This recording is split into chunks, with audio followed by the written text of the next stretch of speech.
The member for Higgins. Thank you, Mr Speaker. My question is to the Treasurer. Will the Treasurer remind the House of the significant level of income support the Morrison government is providing to help business and families get through the COVID-19 pandemic, particularly in my home state of Victoria? The Treasurer. Thank you very much, Mr Speaker, and I thank the honourable member for her question, acknowledge her deep experience as a medical researcher par excellence, Mr Speaker, and at the Royal Children's Hospital. And she knows, like we know on this side of the House, that the economic recovery is now underway. In the last 4 months, 446,000 jobs have been created. We saw consumer confidence up 7 weeks in a row, recovering around 95% of its falls. We saw consumer sentiment up for 11.9%, the largest single increase in a budget month since the series first began back in 1974. And recently, Mr Speaker, we saw our AAA credit rating reaffirmed. But unfortunately in Victoria there's been a very high economic and health price paid by the second lockdown. Victoria now represents half, or 52%, of the decline in employment nationally since March. Jobs have fallen by 73% in the last 2 months in Victoria alone, or around 1,200 jobs per day have been lost, compared to an increase of 172,000 jobs across the rest of the country, or more than 2,000 jobs being created each day.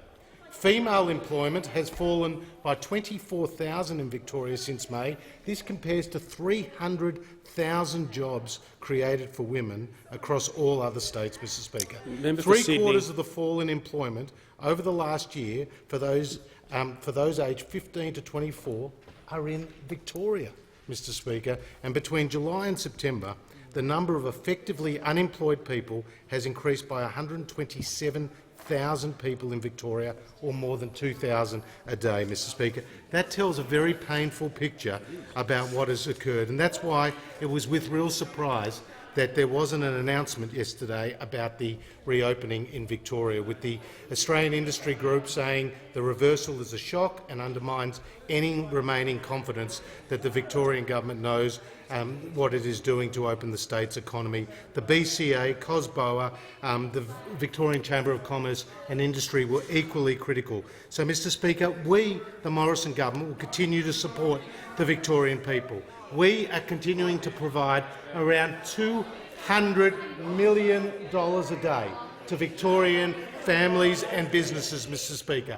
$200 million a day to the Victorian people, Mr Speaker, and we know that over the forward estimates the expectation is around $75 billion will go from the Commonwealth to Victoria. So, Mr Speaker, it's really important today that the Premier of Victoria seizes this opportunity with the reduction in the number of cases to open businesses in a COVID-safe way and to allow Victorians to get back to work.